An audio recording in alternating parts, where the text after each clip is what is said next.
Chaz Greener enjoyed a long career as dance director of Mountain Kids in Fort Collins, and along the course of her journey, she became a content creator in her spare time, initially as a contractor for Facebook. Her professional dance instruction career ended in 2019 with an injury, and in the time since then, she's blown up Chaz's crazy creations to over 10,000 YouTube subscribers and a very active website and blog and video library. Chaz also has a second enterprise, Site Consulting Services, where she helps other creatives bring it all together, maximizing their blogs, email marketing, and managing multiple revenue streams. This episode zooms in on the life and journey of a creative solopreneur, how to build community among creatives with authentic communications, intentional partnerships, and scroll-stopping content. Chaz is a kid at heart, and her past vocation as a teacher of creative dance positioned her well for the creative dance that is building a sustainable and impactful enterprise. In the time since this conversation, Chaz has become a member of LoCo Think Tank, and we're excited to have her big ideas, charming personality, and marketing savvy in the chapter meetings every month. Please enjoy an amazing conversation with one of my newest friends, Chaz Greener. Let's have some fun.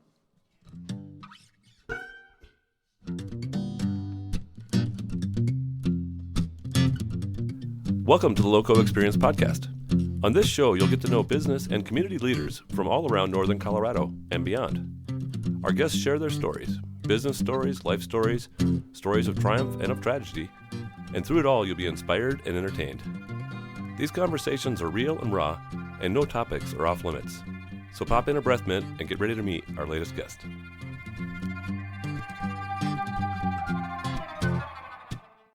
Welcome back to the LoCo Experience Podcast.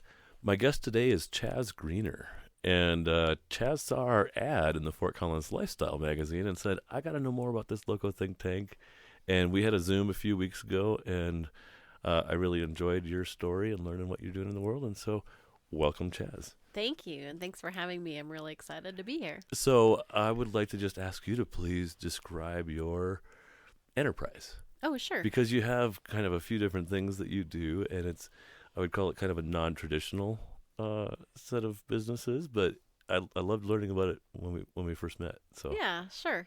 So I have a blog, a website, and a YouTube channel, and it's Chaz's Crazy Creations. Mm-hmm. So that's one platform that I have, and I create DIY tutorials for cleaning, organizing, repurpose, upcycle, all kinds of stuff like that. Yeah.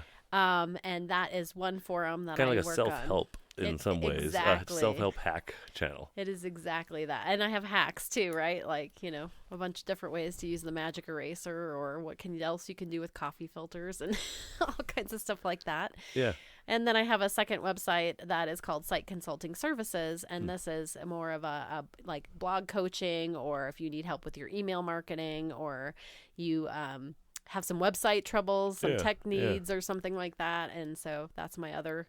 So yeah, I couldn't have told you in 100 years, like when I got done with college, that this is the direction my life would have been heading. Well, what I like about it is there's a lot of coaches that haven't done, but what you've really done is you've built a successful solopreneurship and channel and following, and you want to help other people like be able to put it all together.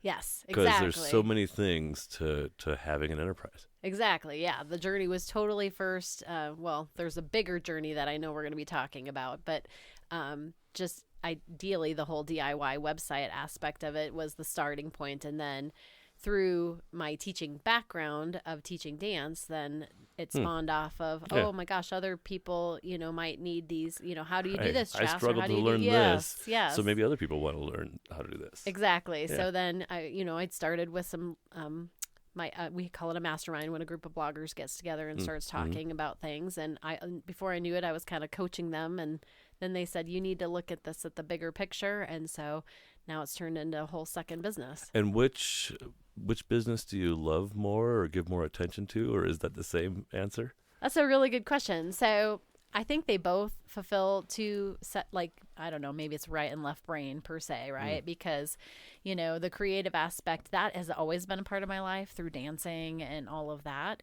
And just making up things. Sometimes my parents say they don't know where the creative end came from, why I'm the way I am. They're like scientists or whatever. Yeah. Well, my dad had a body shop for a lot of years. I said that's an art form in itself. So I think some of it came from that. And But then the whole coaching piece, I mean, that is very planned and programmed and Very analytical. structured and intentional. Yeah, so I don't know, maybe my brain just likes using both halves. That's, Yeah. I think that's great. You Yeah. can have two loves, Exactly. Having another child doesn't diminish how much you love the first one. Right, exactly. And I think like I'm fit like, so the DIY stuff had been more of what I did, and then I would say the other aspect of the coaching end of it now, it's gearing up. Like this last year now, this is, I went to conferences, I've been guest speaking, and so now that aspect is kind of catching up with the other, whereas the other one was kind of the leader for the longest time. Yeah. We'd call almost the second one more of a passion project first. Yes. Both were more of a passion project first, I expect. They right? were. Yeah. They were both a passion project, and then I had no idea, like I said, that I was going to end up, this would be my second career. So you've got a YouTube channel that was really, is probably the heart of your connection, or is that fair? Or is it the website that's the beat, I would say, surprisingly enough, the website actually was It was first. It was first, yeah. The YouTube channel was more the complementing piece to go with it. And I mean, they both have independent things of each other, but they work in combination with each other. And my big thing is just people learn in a lot of different learning styles, right? So some people are reading tutorial people, some people are visual, some people are auditory, just the different ways we learn. And so my website tries to tap into all of those things, right? So I have the written tutorial, but the pictures to follow along and the video. So all the components are there so that somebody could hopefully be able to follow along and complete that task or project or whatever they want themselves. And is it your website really categorized and thing? You can find a lot of the stuff that you've created? Yes. And instructed? Yes. Oh, yeah. Wow. Yep. So you know how you go to a normal website and it's got, your menu bar, right? And it's like, about this or that. And so, if you want to find my cleaning and organizing, that's under all the how-tos. If you want to make a project or a seasonal decor, that's under its own category. So, and then there's always a search bar, right? So That's so cool. Well, it's like, and when did you first have the website? Like, it sounds like it was a blog first and foremost, and got the following there back when blogs were the big main thing, right? As far as making money on the internet directly. Yeah.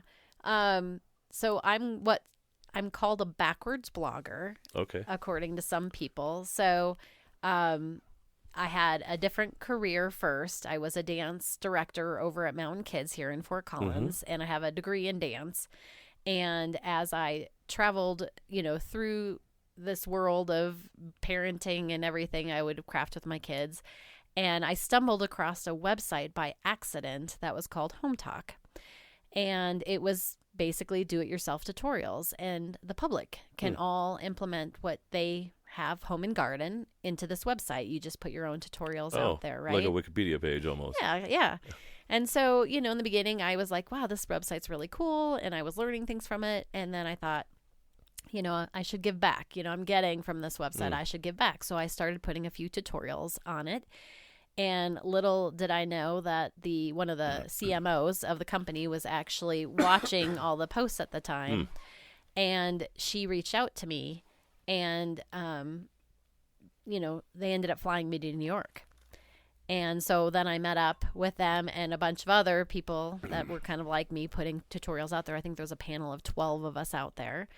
And they just wanted some input from us, do's and don'ts and likes and dislikes about their website.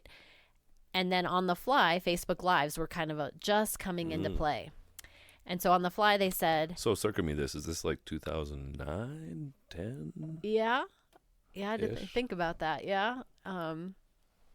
I think so. Okay. Yeah. I should probably bookmark my years, right? Yeah. But not the way your processor works. Yeah. So on the fly, they said, oh, by the way, we're doing a Facebook Live, and they pulled 3 of us up, and I happen to be one of them. And they said, you're going to make a wreath right now, live in front of the world. Oh. And I had never made a wreath before. I mean, I've made a lot of projects, but I had not made a wreath. And then on top of it, they say, oh, and by the way, you're going to have a mystery item. So you're going to make a wreath you can't see anything that's on this table. and we're going to, reveal it, but each one of you has a special thing you need to implement. So I was like, great, what is, wonderful. So they move it all off, and it's anything fall or Halloween was the time period of the year. Mm-hmm. And so they tell me I'm using these plastic eyeballs. That is my mystery thing. Oh. So I have to make a wreath with plastic eyeballs, and I happen to love Halloween, so I was so excited. So I made my little eyeball Halloween wreath and completed it with some hot glue gun cobwebs, right? Okay, This nice, is not something nice. everyone anticipated. These are like cotton balls or something that you stretch out? No, it's like a hot glue gun. You heat it up, and then as you pull the hot Oh, glue gun, right. it Yeah, yeah. strings, right? All the stringy. So yeah, Yeah. you're moving it all over, and then it turned into all these cobwebs. And I think that was the thing, and it was a contest. And so I think that was the thing that helped me win it, was this weird cobweb thing that I made on the thing at the end. Yeah. So when I finished with the wreath and I went home, they said to me in the end, thanks for coming and everything. And I just was so excited. I got to meet some community members that were part of the website that, had made the projects. And that to me was just so much fun in itself. And then I got home and they actually messaged me and said, well, we actually want to ask you if you will continue to do live shows for us. We'd like to pay you to be a live show host for us on our Facebook page. So then I continued on that journey for a while, and then continued to help them. They hired me as an independent contractor to make like DIY videos for them, and then they kind of edited them all together. Did you get to choose the content, or? A little bit of both. So sometimes I got to pick, and then sometimes they say, what could you do with this? Right. Can you come up with 10 ways to reuse your coffee grounds, and so then I'm like, I love that challenge, right? I really thrive on those kind of challenges too, like, ooh, what can I do? So then upon doing all of this, you kind of suddenly realize that you're creating all this content for somebody else. And I mean, I was being paid for it, so I couldn't complain. You were a subcontractor, even you didn't have benefits or nothing. Exactly. And in the meantime, I'm still directing the dance program, just figuring this was just something for me for fun. And all of a sudden I was like, I think I need to start a website.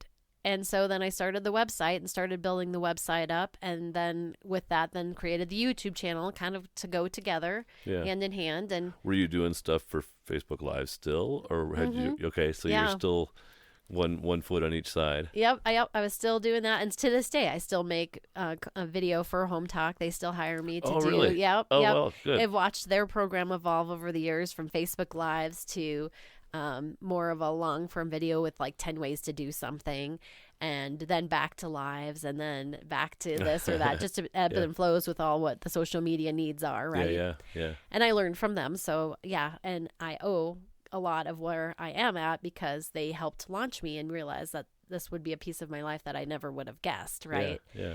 And so then from there, I started my blog and YouTube channel, and they always said to me, they said, you're the backwards blogger. Most of the time, bloggers start, and then they come find someone like Home Talk to help launch their program and their platform even higher, or get backlinks to their website, and that kind of thing. So, they said, you're backwards. You saw this first, and then you created a website. So what did that look like? Were you had the website and did that on the side for quite a while? Were you a dance instructor for a long time? Or should we, I'm feeling like I'm in a crossroads here, if we should jump in the time machine and go way back and then talk more about the business journey when we return. Is that sensible? I think that's a really good idea, because otherwise we won't know enough about who you were before that. Exactly. And I think the transition really helps clarify and explain a lot of it too. Yeah. So jumping back in the time machine, I went to CSU. Okay. And I majored in dance. Let's go back further. You want to go back further? All right. Yeah, like first grade. Oh, first grade. Okay. I don't know. So I grew up in Minnesota. Okay. And in I grew the up city there, or in the country? kind of more in the country. Yeah. Yeah. And, we grew up in a small town. My grandparents were farmers in a different town in Minnesota, and that farm just turned 100 years old in 2020. Wow. And where is this town, if I may?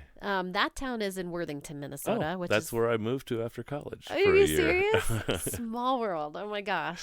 Yep. That's so right before funny. I moved to Fort Collins, I lived in Worthington for 1 year. Oh my gosh. Okay, well then we're gonna have to talk cousins and stuff then, because you probably knew my family, because the town is a small town. Well, probably, yeah, probably.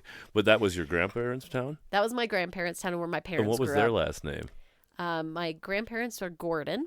Gordon. Okay. And then my dad's family there was Kilker. Okay. No, neither.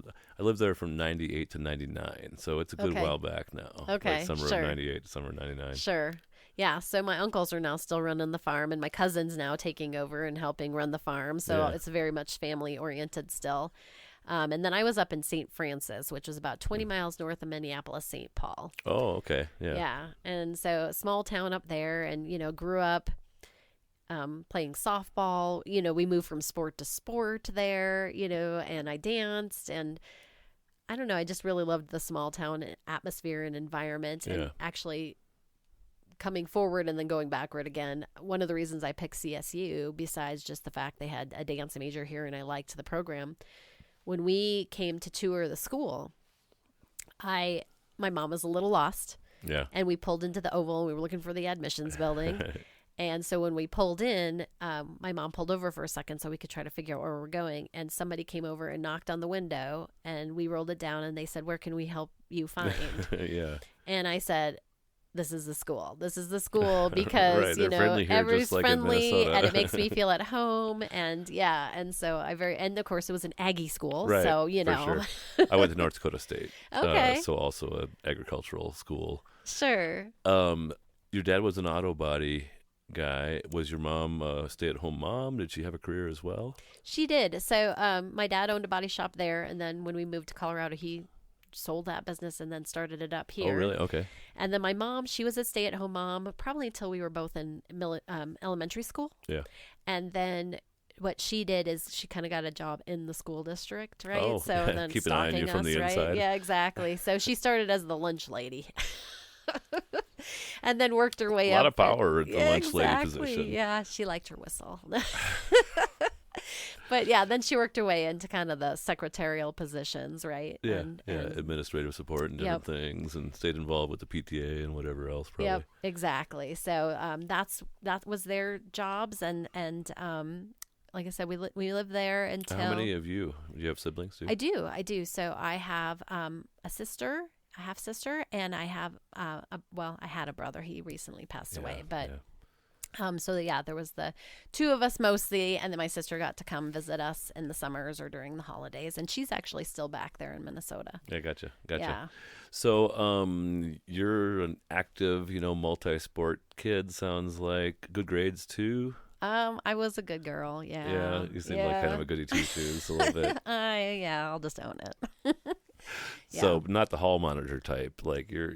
No, it wasn't quite that bad. No. Yeah. No. Smart and good, but not a controller of others necessarily. No. I do have some aspects of my life where I probably would own being a control freak, but not quite like that. That's in the organizational space. It is an organizational space, yes. So it sounds like it was maybe before your CSU experience even that you came to Colorado as a family? Yes. I was in, about to go into 8th grade. So I finished up wow. 7th grade. And it was different. It was like a big culture shock, I would say, from where we moved in Minnesota, small town, to we moved down in Aurora, but it was kind of near the Cherry Creek School District area. Yeah. And I went to Smoky Hill High School. And while I was there, we had, I would say, it was an interesting collection of students because some of them lived in the area where like John Elway, lived. That's where his house was. And others lived in Commerce City or exactly, or or we lived in the smaller homes or whatever, and Yeah. both parents worked and everything. And so I just remember that first year was really challenging. It was 8th grade where you're not quite moving Finding schools yourself yet, anyway. and you're finding yourself, and it was just that thing where we grew up in Minnesota where it was like I got my sister's hand-me-downs, I got my cousin's hand-me-downs, and like that was the coolest thing in the world. You got your they were new to you. They were new to me, and my cousins were cool, and my sister was cool. So like to get these clothes to wear was just everybody did that. So I mean, every once in a while you got the new sweater for Christmas or whatever, Sure. but that was just accepted, and it was exciting. This was my sister's or whatever. And then we moved here, and it was like if you didn't wear a Spree, Outback Red, or Guess, you were no one, right? So that part was a little challenging to kind of maneuver through, and it was more of a city-ish area as well. So what prompted the move? Just wanted to come to Colorado like a lot of families did, and the body shop was working good enough that somebody wanted to buy it kind of thing, or was there other factors? That's a really good question. I don't know what the hell my dad was thinking. Yeah. And honestly, sometimes I'm like, I think they were going, because they were in their 40s, like young 40s. And so I'm like, midlife crisis, maybe? I'm not sure, so. Interesting. Yeah. So was it like long in coming, or they were just like, hey kids, we're moving to Colorado? That's exactly the way it was kind of presented. Really? I mean, so my dad, he owned a business, and I just couldn't believe he was going to up and sell it. But I remember when they sat us down to tell us that they were thinking about it. I mean, they had traveled out here to kind of visit, and and I thought, why Colorado of all places? Yeah. We had not really left our own state other than to like maybe go to Disneyland once or something like that, right? And my dad said, well, I had a calendar up, and I marked how many times it rained this summer, and it rained almost every weekend. And I'm sick of the weather, and I'm sick of the rust, and I'm just done. And so he just said, that's it. And so, he sold his business, and my mom quit her job, and we literally moved out here in a motorhome with, pulling a trailer. Yeah. Like we came out in our motorhome and lived on, in Chatfield Reservoir for 2 weeks. Oh, awesome. While it's they a looked, nice place. Yeah. Like we lived at Chatfield Reservoir for 2 weeks while they love the like tried adventure to... of that though. Like it sets a good tempo for your life ahead to be, because it's like, mom and dad just moved their whole family to Colorado without really much of a plan, Yeah, exactly. Like, and just, what was that? I don't know. But I mean, again, I guess this always teaches us that we can all start over at any time in our lives. And we're very adaptive creatures. We are. So we moved out, and they rented a house, and my mom was the first one to get a job, because my dad wasn't sure he wanted to start another body shop at first, right? So my mom got a job in the school district, and we started school, and my dad actually worked as an estimator for a big business down. They're no longer there anymore, but body shop down there at the time. And, it was come in, put your hours in, and leave, right? Which he hadn't done in years. He was almost unemployable. Yeah. And so then he just decided there was some things going on at that business that he just couldn't stand behind. And so he was like, okay, I think I will open up a body shop. Yeah, if these guys can succeed, there must be plenty of demand. Yep. And I mean, he just his first year was so wonderful, like, because there was no rust, and things like that. The rust jobs were the worst, I think, for him. He didn't mind painting cars or fixing dents or a lot of that kind of stuff. All he really had to deal with is rust. Rust. Exactly. And I think the income bracket was a little different between where we lived and here, right? Yeah, $600 job at home was like, somebody's like, are you sure? And here they're like, it's only $1,000. That's great. Can I trade you some work for that? And that doesn't put that doesn't put fate on the table necessarily, right? So I think then in the end he was super happy that he started the business back up and saw that location does matter, and what kind of a tell me about like that business. Was it a lot like the one he had before? Did he have 2, 3, 4, 6 body men, and then like a front desk person, estimator kind of thing? What was the functionality of his body shop? Sure, he was mostly a 1 to 2 or 3 man show. So he was always kind of the one that answered the phones, or did the estimating, and then did a lot of the work. And then on his busy times, he would hire another guy or two to kind of work. And then a lot of the body shop people, they would come and flow, like ebb and flow, right? So you'd have them maybe for a few years, and it was enough for him to fall in love with each person that worked for him, and then, for whatever reason, that person would move on or move back to wherever, and so then he'd be like, gosh, now I'm back to the drawing board. There was a lot more of a cash and carry. Like now you almost need to have a full-time person just to deal with the insurance companies. Yes. And stuff. Yes. Right. But in those days, it was a lot more like, okay, it's going to be $450, Frank. Exactly. Yes. And now it is very much more insurance based. And when my brother graduated from high school, he ended up working more and more with my dad. So then they kind of ended up being the father-son duo for a lot of years. But still a pretty small enterprise. A small enterprise. And then, my brother was the one that kind of did a lot of the computer aspect of it. And they were a good team. They were a good complementing team. And my dad, actually, he's 76, and he just sold the business. He Oh, just wow. retired. Like, it's probably been almost a year now that he, kind of sold it. So it was What's just his name? Buzz. Hey, Buzz. Congratulations on selling your business. Thank you. Yes, he's at first he knew he was ready, but at the same point, when you grow something from being a baby, it's hard Yeah. to let that go. Did he find something else to occupy his time, or what's he doing with himself now? So yeah, he is just kind of at home with my mom. Yeah. And they built like a big 4-car garage type thing on their property. So that's his little stomping grounds now. Yeah. So he goes and putzes down in the little garage. And at first it was all about, his time was occupied with taking things from the shop that he was keeping because he sold the business. So a lot of it went with the business, but there was certain aspects that he Sure. needed, right? So then he, had to organize that and put everything in its place, and then my mom, she had retired a while back from the school district, but in the last couple years, she ended up first she got breast cancer, and then she but that was that was easy. Well, it's never Comparatively easy, but easy. comparably easy. It was caught very, very early, but as soon as that was settling down, she got diagnosed again with a stage 4 cancer of unknown primary. So they just couldn't find the mother tumor anywhere in any of the scans. So I went back and forth a lot with her to kind of do a bunch of the treatments that she needed in the beginning. And then now she's in remission. So that's good news. Yeah. And it's been really helpful now that my dad's retired to be home because, More of him she's to just share. needs a little extra help here and there as she's recovering from all of her treatments and stuff. And so they work well together, and he just says, I actually, he was one of those that woke up at 4 automatically. He goes, I can sleep till 6 now, but he enjoys sleeping in a little bit more and just taking it slower. Going for walks. Yes. Reading books and newspapers more. Exactly. All the things. Yeah. So when we kind of left off on you were trying to adjust to 8th grade and this different kind of culture and big city relative to the country girl.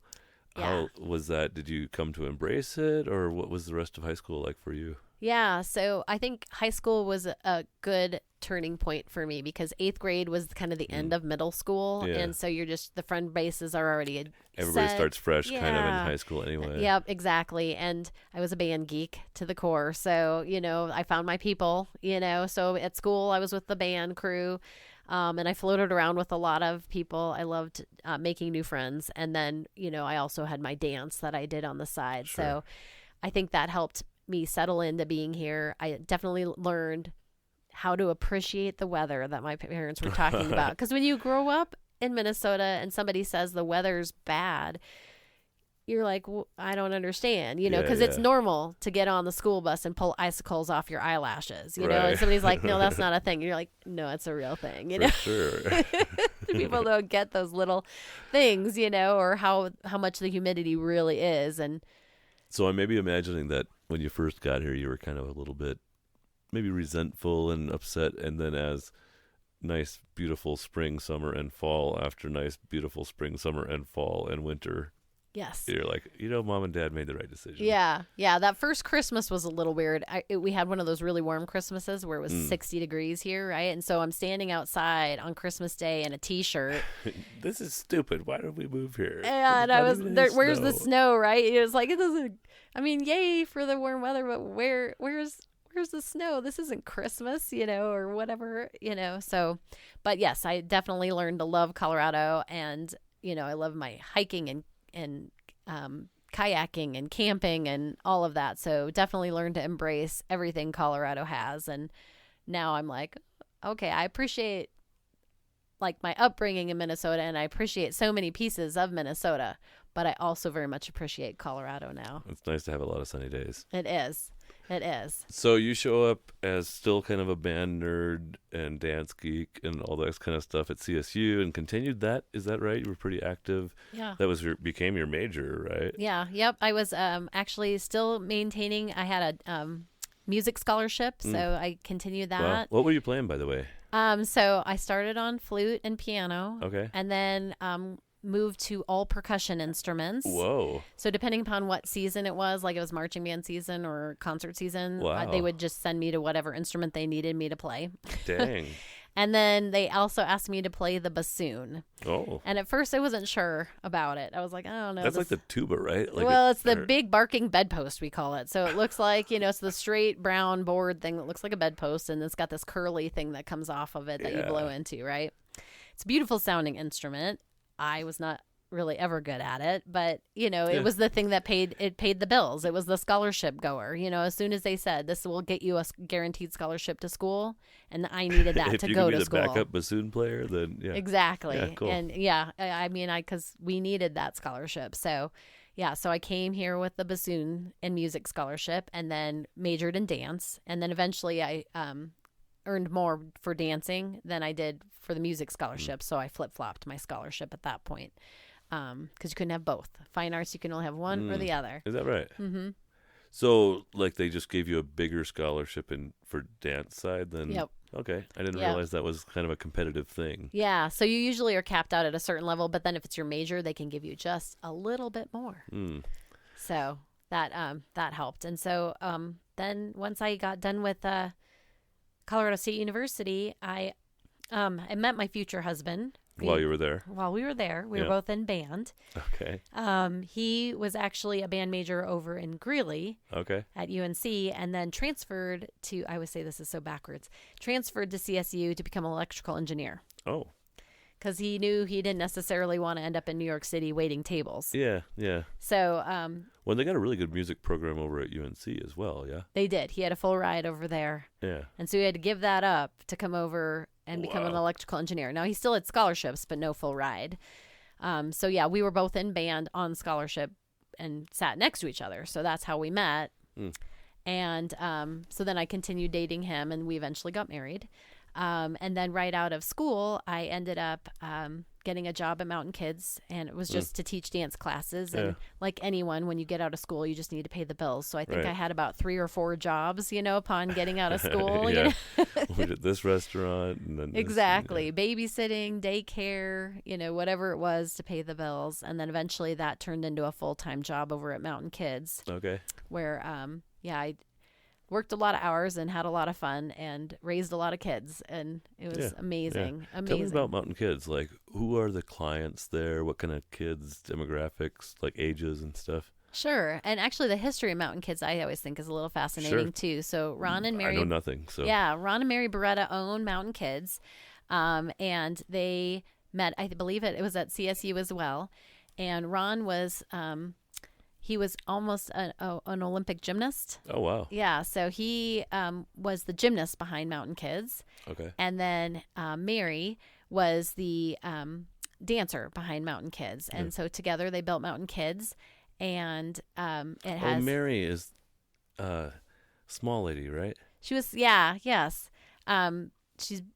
She did pass away. Oh, she did? Yeah, she passed away. Oh, gosh, it's probably been 10 years already. She ended up with lung cancer. Oh, I don't know if I knew that. And passed away unexpectedly. I think yeah, from way back in my banking days, I remember meeting her now that you described it a little bit. Super sweet lady. Yeah. Amazing. And, she was like organic and healthy before it was even an in thing. So the fact that she had lung cancer was just out like beyond all of us. But, so they opened this program, and at first it started as gymnastics and dance, and then grew to preschool and swimming lessons. Wow, I didn't realize the scope. Yeah, so they have an acro and all kinds of programs there. I think there's even like a little ninja. So they would serve hundreds of kids every year. Yes, every year in different programs and anything sorts. From as soon as they walk all the way up to adults. Depending upon what the program was, and my kids, they went to the, anything from the day camp in the summer to the preschool, to the gymnastics, to the dance. And did I force them into that? No. I mean, in the beginning, you got to do something, right? In the preschool, there was, Deanna, who runs preschool, was outstanding. She was amazing, and she teaches the kids great things and sets them up for school really well. And then... You're just like your mom. Your mom came to the school. Oh, yeah. Right. I'm not saying you have to be here, but you should. Right, do right. something. Just teasing Right. a little bit. No, it's true. So tell me, of your early marriage, and was what's your husband's name? Jim. Jim. Was Jim like an engineer then, and kind of stable through all of this, and occasional promotions and raises, and mostly doesn't get laid off because it's electrical engineering or Yeah. whatever? So he ended up with Hewlett Packard. Okay, yeah. And then became Hewlett Packard Enterprise. And he was there for, early. yeah, he was there for over 20 years. And I think going on 25 years even. And just in the last year now, he actually left HPE and Okay. is now at AMD. Oh, Advanced Micro Devices? Yes. Yeah. Yeah. They build better chips there now, right? I am not going to say anything. That was awesome. Oh gosh. So yeah, so he's been the stable one through all of this. And I mean, I was at Mountain Kids for 25 years, and I think some of the only things that stopped me from being there, I don't know that I ever would have, that was my life, is being around those kids. Yeah. And what happened in about 2018, I want to say it was 2018, is I tore my labrum in my hip, which is the cartilage that holds your femur bone and your hip together. Yeah. You can function with it, but it tore big time. Yeah. And so I needed surgery for that. So I booked that in 2019, my hip surgery.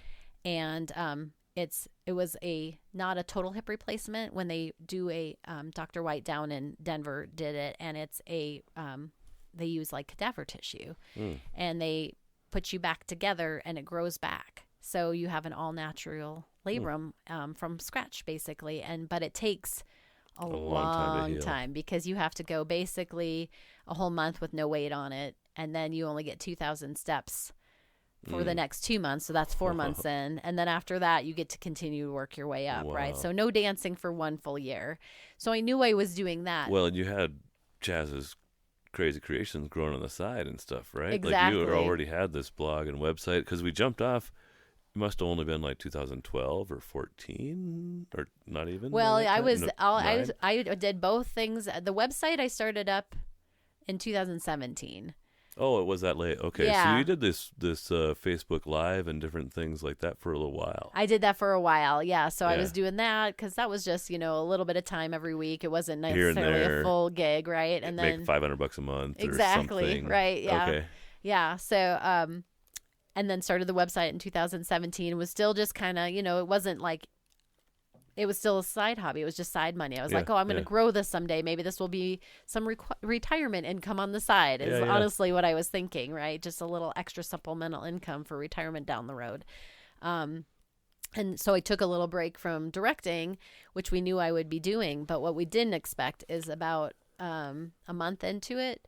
Well, not even that. It was 2 weeks after. About 2 weeks after After your surgery? the hip surgery, Yeah. I needed to go in for a different little breast ultrasound thing done, and they did a biopsy, and they were like, oh, everything's fine. Everything's normal.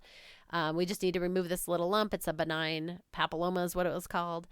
And so we went and had it removed, and when they removed it, they said, well, the good news is we got all of the papilloma, but the bad news is we pulled out breast cancer. Oh. And so It wasn't in that lump, but in the tissue It was in the around. surrounding they knew there was tissue. some cancer because Yeah. we tested it, because we test everything. They saw the cells in there when they did the whole pathology report. And, I had my mammograms. I did all the stuff I'm supposed to do, and it wasn't showing up yet. So it was that early. So that was a blessing in it. But then with that came more imaging and more research. And then about 3 or 4 months later, it led to a journey of 7 weeks of radiation and then endocrine therapy after that, which is just a medication you take to kind of block the hormones that promote I have a close breast friend cancer. that takes that still. Okay, yes. Yep.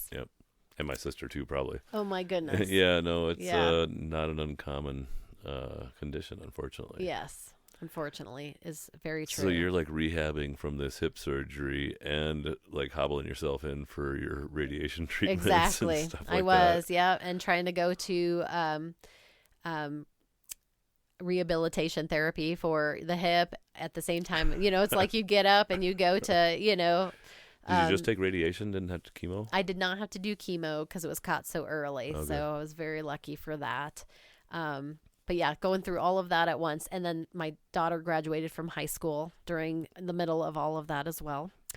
And then 2020 and all was good. Yeah, well, then later than in Oh, in gosh. 2019, then I had to have the other hip done. We found out the other hip was Oh, bad wow. too. So I had 2 hip surgeries and breast cancer all in 1 year.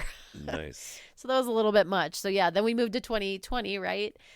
And in some ways I had my own little private joke when we all got shut down because, basically for the whole year of 2019, I was secluded You were at shut home. down. I was secluded at home already. Like I couldn't get anywhere, This is easy. Yeah, so I was already kind of I was lucky enough to work from home at that point. I had the blog to kind of survive on. Mhm. It was my outlet, and I couldn't get out of the house anywhere. And I was supposed to, watch all the germs and everything anyway. So you're staying Right. within your own Right. home. And then, I literally got released to be able to start going out and start doing things. And it's like, oh, we're on JK. lockdown. And you're like, awesome, But I just kept saying, well, I've been in training for a year. That's what I would tell everybody. I'm good. I've just been in training for a year. So So tell me how, we've kind of come up to modern day. How do you monetize? It used to be a lot of affiliate links and stuff. Like if Sure. you were teaching people how to make wreaths out of somebody's material or something, you could, right. get some dough. But that's kind of reduced a lot these days, and nobody actually pays for blog subscriptions anymore, really, except for maybe on Substack now, right? Yeah. Well, there's And we YouTube, always I don't know. Yeah, tell me about. I don't know anything about this world, but I Yeah, know yeah. it's real. Yeah, no, we call it diversifying your income is what we call it in So the blog lots of little world. streams. Yes. So instead of putting all your eggs in one basket, how many ways can you maybe make, and where do you need to put your ROI, right? Your return on your investment Okay. for that, Yeah, right? So one big way is ad revenue. So whenever you see ads on websites, those are what are helping pay for those websites. So a lot of people get sure. angry at the ads on website. Oh, there's so many ads. And true, there are, but those are what pay for our website. I mean, I don't think the average person realizes that a website, just to have a website itself, almost costs $2,000 a year just to have a website. Yeah, for you sure. got to pay for the domain name and the hosting and all these pieces. Well, and you have a website that people are coming to. It's like the library almost in some ways, Right. Like you've got a lot of. Mine is just for selling stuff. I'm not sure why anybody else would want to have an ad on my website, but Sure. for you, it makes sense. Yeah, exactly. And two, I mean, you are getting something for that, right? So by us having the ads and being paid for that, we get to keep generating free content, for Right. people. So that's what I remind people sometimes when they're so angry about the ads. I'm like, So what are well, some examples of ads? Like who is it? Like is it yarn sales companies or what?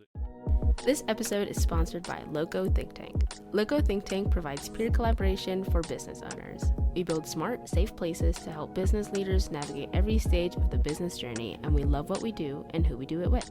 Our model features give-back-minded business veterans in the role of LoCo facilitators, and we're always looking for abundance-minded individuals to add to our membership, facilitator team, LoCo community, or to feature on this podcast. Listeners of this podcast who go on to become members of LoCo Think Tank get their 6th month of membership for free. Just mention the LoCo Experience podcast on your application.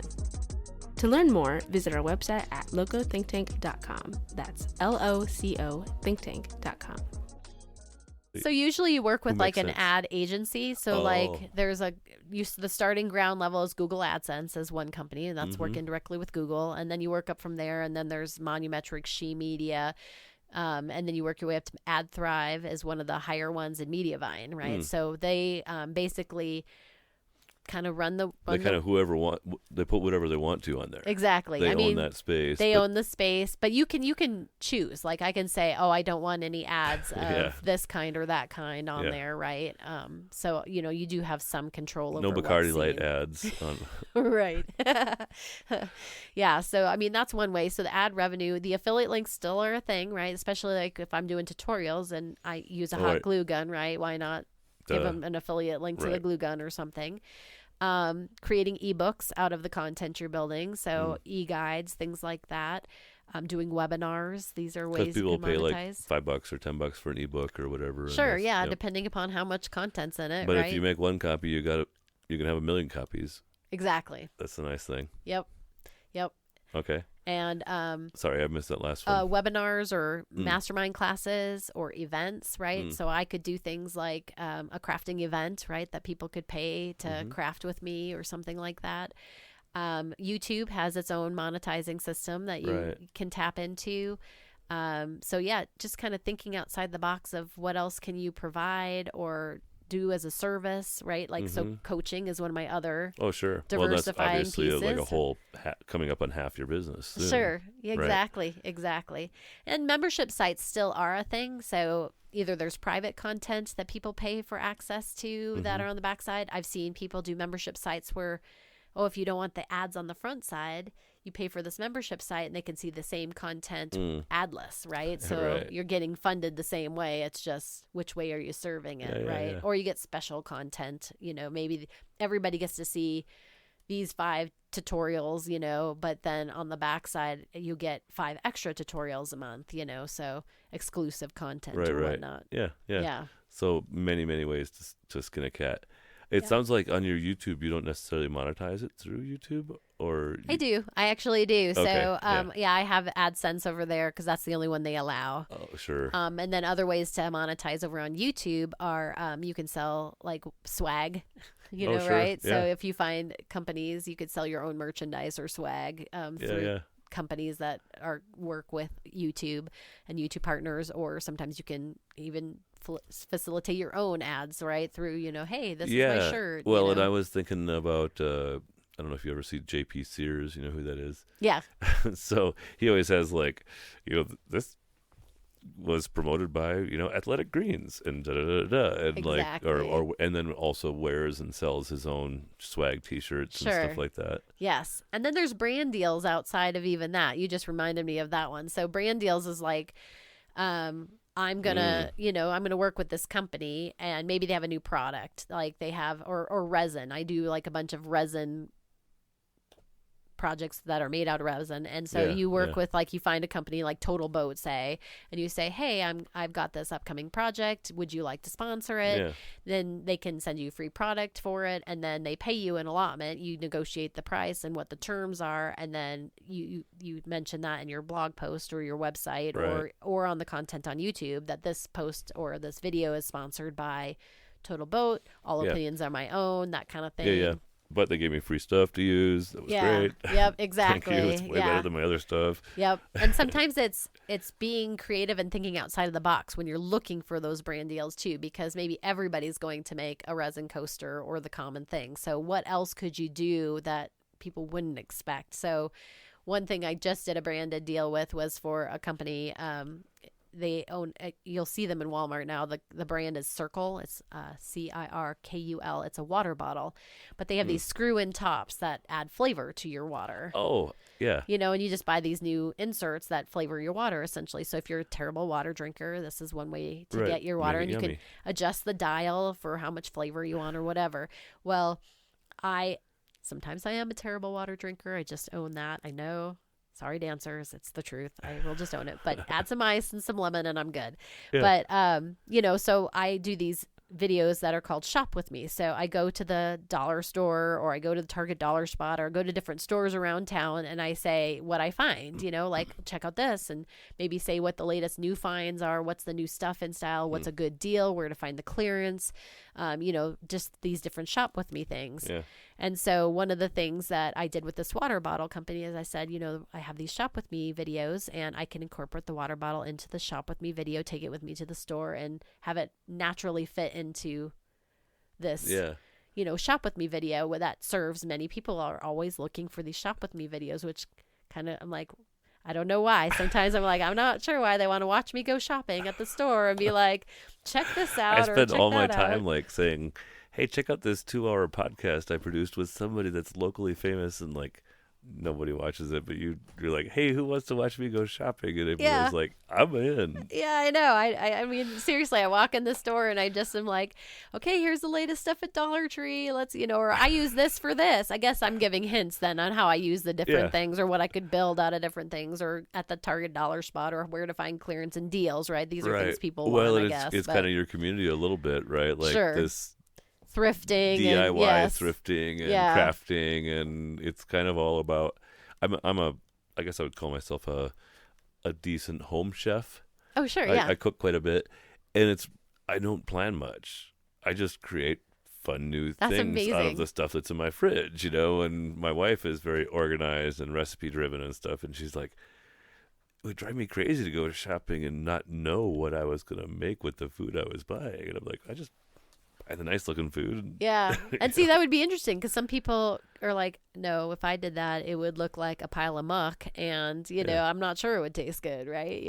So that's a talent right there. Well, we're all wired differently. And that's one thing that's obvious for me is that you have a very fast, creative mind.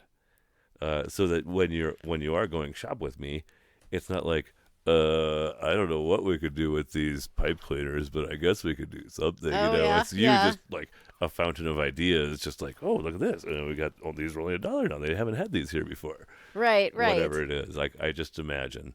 Yeah, that's true. Or just even where to find things, like comparatively. My daughter loves TV dinners right now, so we're just going to use this as an example. But, there's the banquet TV dinner at the dollar store, and there's the banquet TV dinner at King Soopers, and there's the banquet TV dinner at, Walmart. Well, what one person might not know is they're like, oh, it's at the dollar store. I'm going to get it at the dollar store. But it might be cheaper at Walmart.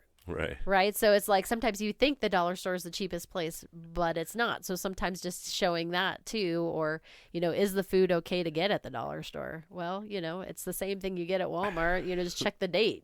And if they keep it frozen, it's fine. Yeah, exactly. They can't sell. It's illegal to sell expired food. So I'm pretty sure you're okay there, I've heard that dollar stores are struggling to keep very many things at $1 anymore, given inflation and supply chains and stuff like that. What's your experience? I would agree. I mean, I can't blame them. When I think about the first Dollar Tree that came here to Fort Collins, it was, I think my daughter was a year old, so that would be back in 2002-ish, roughly, that the first dollar store came to Fort Collins. It was $1 then. And here we are, she's turning 22, and, we're like 21, 22 years later, and they're still charging $1 for it. Like, everything's changed prices. You can't afford to have that same amount or quantity or quality. Yeah. So the fact they raised to $1.25, I know a lot of people were like in an uproar. Oh, is that right? It's a $1.25 store now, right? They should have made it $1.50 store right away, honestly. Yeah. But then everybody was like, well, that is a pretty big price jump. And I'm like, well, yeah, but for 22 years, like, can you blame them, Right. Yeah. Well. I do know, too, that one of the other reasons people like with Dollar Tree specifically is across the country, I guess not all Dollar Trees are stocked as equal. Oh. So I hear that repeatedly, like, your dollar store is amazing. It has all this stuff. And then when I tell them we actually have like $4 stores or $5 stores around in our proximity, sometimes they're like, are you kidding me? But I guess a lot of them aren't stocked as well. And I don't really know why. And I say, well, I can't answer that, why mine is stocked better than yours, but I would ask your manager or like report something. Are they I don't corporate know. stores or maybe they're franchises? I think they're a franchise. Yeah, so they're probably just less well-run franchise stores. Yeah. Would be or my guess. Maybe what they're tracking, right? Like what one store, I used to know like which store to go get what thing at. So if I went to this store, I knew I could go get, maybe the seasonal stuff better because it's going to be less people are in this area going after that stuff. And if I want this, then I need to go to this dollar store over here because these people tend to go buy these things at that dollar store. So depending upon what I needed, I knew which dollar store to go to. You are a fascinating calculator and computer in the way that you identify these trends and probably assign. Did you do anything with the music education? Did you do psychology, sociology, like?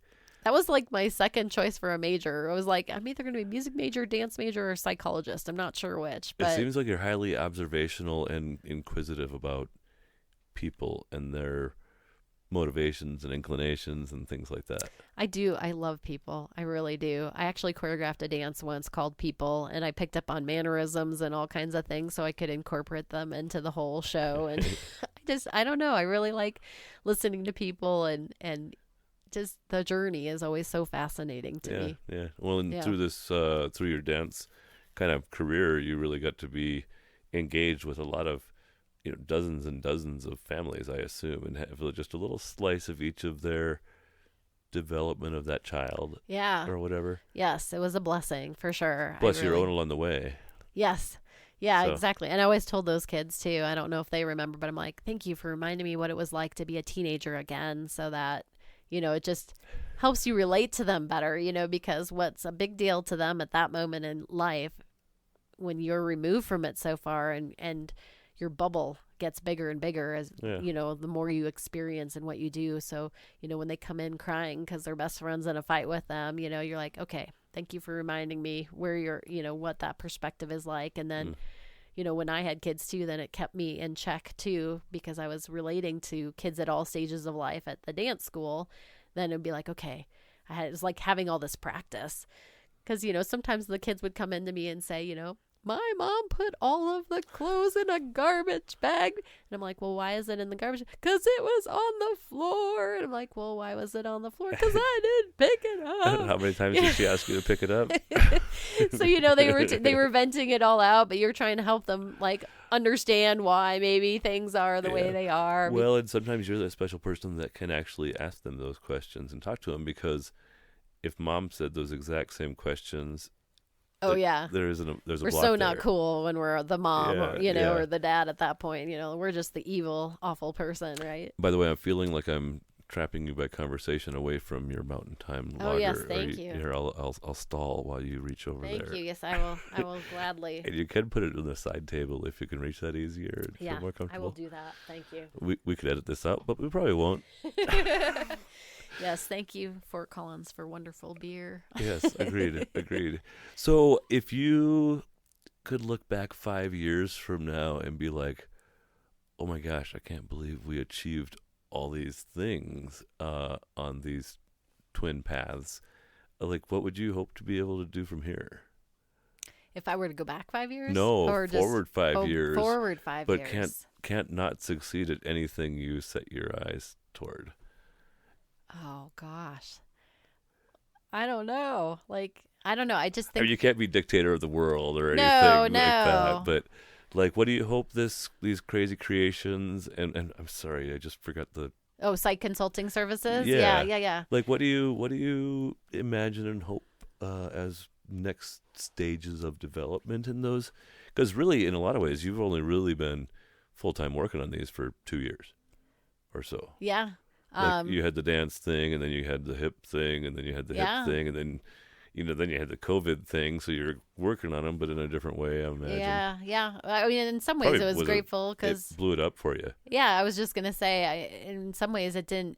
I felt busier, in 2020 work-wise than I was, at least with the website and stuff. Is demand down for that kind of stuff now because people aren't home looking for crafts and things to do as much? It did definitely have a yo-yo effect in terms of, everybody was bored, so then everybody was jumping all in, right? And then I heard sourdough or something like that, or friendship bread or it something. was so true. Sourdough starters was a big thing. You were so right. I forgot about that. I'm a kombucha guy, so it's kind of the same thing, just different. So I love it. Yeah, no, it totally would swing the one direction, right? And then people got kind of tired of okay, I'm done watching TV. I'm done watching YouTube. And things open up a little bit, so I'm going out. Yeah, exactly. So it swung and then back they shut the back other down, way. and Yep. they're like, well, maybe I should get the craft book back. Yeah, exactly. So, I mean, I think it depends. Mine, I did see a nice, steady, continuous incline, which was wonderful. I really appreciated that mine kept growing. People found your stuff and kept sharing it with their friends or whatever. And part of it, too, is, when I initially started, I didn't know what search engine optimization is, right? So for those of you who are listening who are like, what's that mean?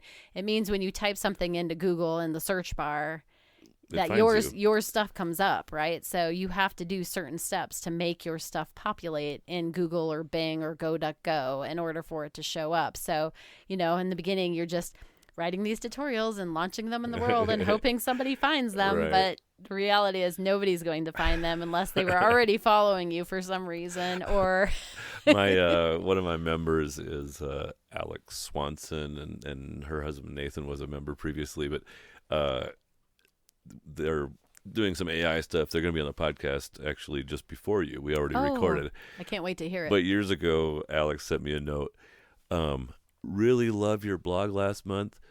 It was almost completely worthless from an SEO perspective. Oh, okay. Yes. It was so fun to read. But just so you know, if that's what you're trying to do is help people find you, it didn't do any. Yeah. Well, and it's amazing how much effort has to go even into just that, you know, because it's not, if I were to try to guess on how long it takes me to start and finish just let's say I'm making a wreath or something. Well, just besides the fact you got to go buy the supplies, but you've got to make it, film it, take photos of it, edit those photos. Then you write the tutorial and you edit the video. And then you have to put all this SEO stuff in there for it to be found. Mm-hmm. I would say that takes 2 days just to do one tutorial post. Yeah. Makes sense. Yeah. Well, I mean, it's better be worth it, right? Exactly. So you're like, it's just another way of owning your own business. So it is that slow climb that, Well, if you do all that work and 6 people watch it and 2 people like it, it's like, well. Yeah. And you still even some of them flop, right? And you're like, well, that didn't work out so good. What do you notice for your own content creation? Like what gets more eyeballs and less and things like that? People really like the seasonal decor because people like to decorate, you know. So fall tutorials coming into the fall or Valentine's Day or Mother's Day, whatever. Yeah. And then, of course, anything that saves the money, of course, is a big deal. The other thing that I always find that is the interesting one is we call it when you make a post that ends up more for entertainment. Even if it is a functional thing, it's just more, like I'll give you an example. I made out of dollar store pans and cooling racks, I made a dollar store Lazy Susan of sorts. So, you took the 2 circular cake pans, you threw some marbles in it and it swiveled.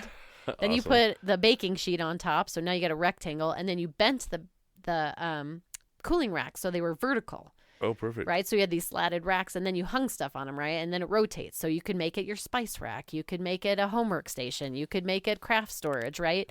And so people are just like, what are you going to make with those dollar store cooling racks that I've seen before? And then they watch it more, not because they're going to make it, but they could see the use in it. They might make it, but it's more like, what are you going to do with that?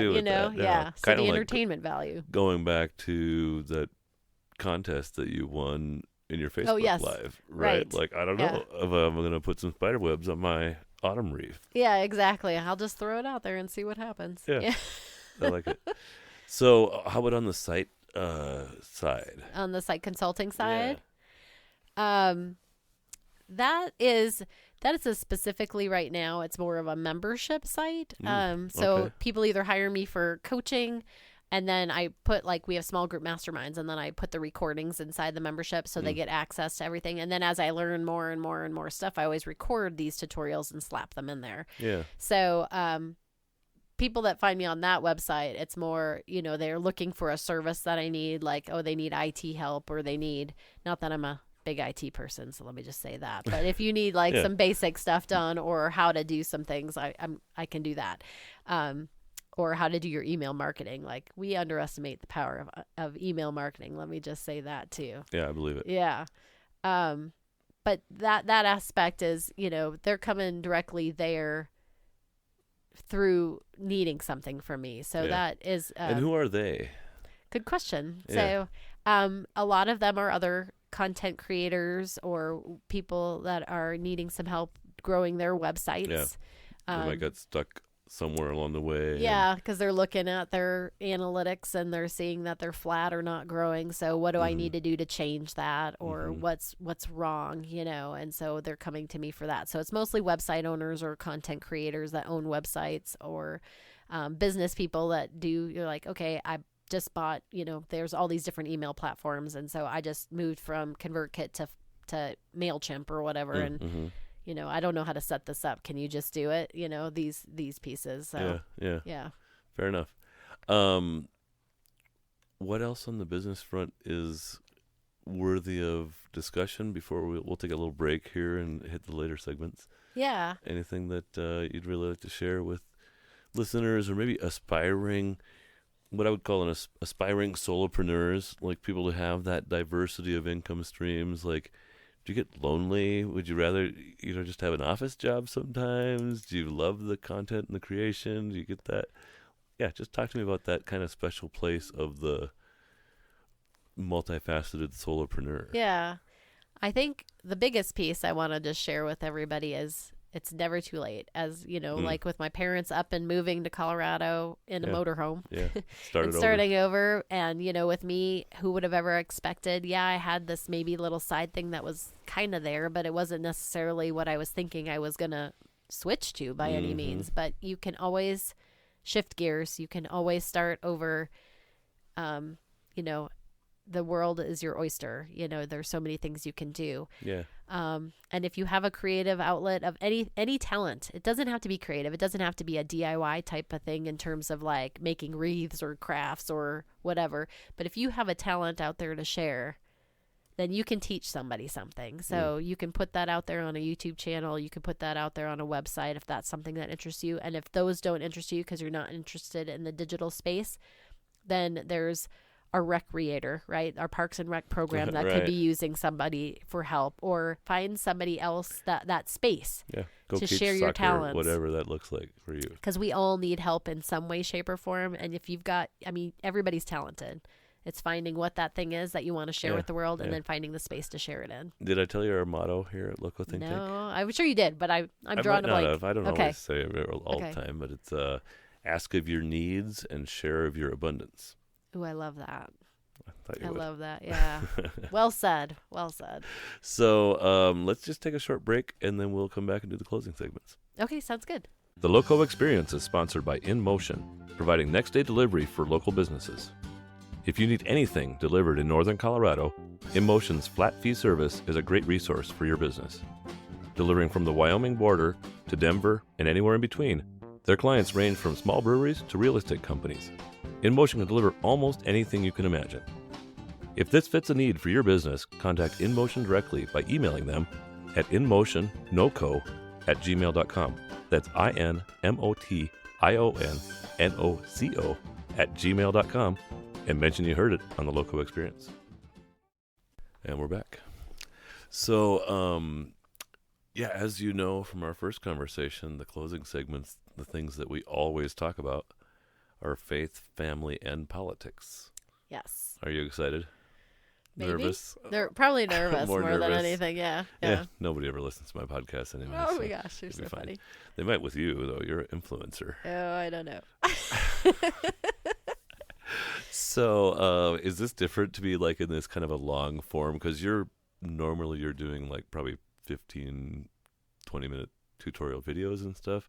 So you get a lot of camera time, but not like you're doing stuff. It's not the real chat. It's a lot of stop and go. Yeah. So they don't always see me because they want to see the project or the thing you're doing. Yeah. Right. So. Well, they like you. I'm sure that's a big part of it. Like otherwise you wouldn't be popular. Yeah. I don't know. Yeah. I guess. Yeah. They're curious. They're curious of what I'm going to make, I guess. Yeah. What's she going to do next? Yeah. Or say next. That's what they tune into the LoCo Experience for, is what's Kurt going to ask next? Yeah, exactly. So which do you prefer to start with?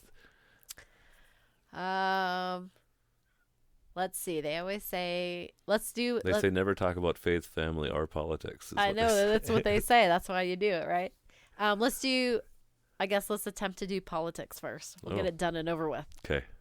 I think they indicted our former president for paying hush money today or whatever to hookers. I don't know, strippers. I don't know. Like everybody does it, right? Like did Bill Clinton do the same thing? Oh, yeah. And he wrote it off and got scolded for it too or something. I don't know. Yes. So anyway, I won't lead your opinions here. What would you like to say about politics? You're Minnesota, but outside the city. So it's hard to say, really. It's hard to tell what I'll say. It is a little bit. Yeah. I suspect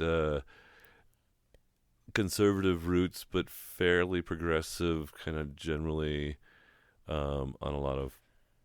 You're a closet libertarian, just like most of us. Oh, you're so funny. Yeah, yeah. So I would say, For me, it's not about establishing myself as a specific party or anything like that. It's more listening to what somebody has to say and what is their action on it and what is their follow through on it. So I definitely keep an open mind, and politics scare me, I'll be honest, and sometimes like the news even scares me. Well, it's clear to me that you value people kind of regardless of what their politics might be or whatever, right? But that wasn't really I don't just pick someone because they're this or that or anything like that, right? So I definitely want to hear all the sides, and I dig into the history of who someone is and what their background is, and do they stand behind their word, and do they follow through? This is I do this investigating anywhere in my life, right? Like, I don't even care if it's what conference I'm going to pick to go to this year. It's like, who's speaking? What are they speaking on? What's their background in it? Do they know more than me? What can I learn from this? So I kind of treat everything as an educational experience for myself and dig into it. And then when I find the way I feel like I want to agree, then that's the direction I pick. So it's not necessarily specific to any party, any person, I've heard it said recently, most people are either libertarians or authoritarians, right? You don't have to put it left, right, because frankly, there's both in both sides of that question, right? Like but like, do you feel it's better for more people to have more freedom to self-regulate in things, or will that be chaos, or do we need kind of an authoritarian state to make sure that the people don't run amok? Oh gosh, that's a loaded question. It really is. I kind of feel like, which do you need? Which is your inclination? Well, I like to go figure it out on my own sometimes, and I know not everybody else knows exactly that's why where you want to share that knowledge.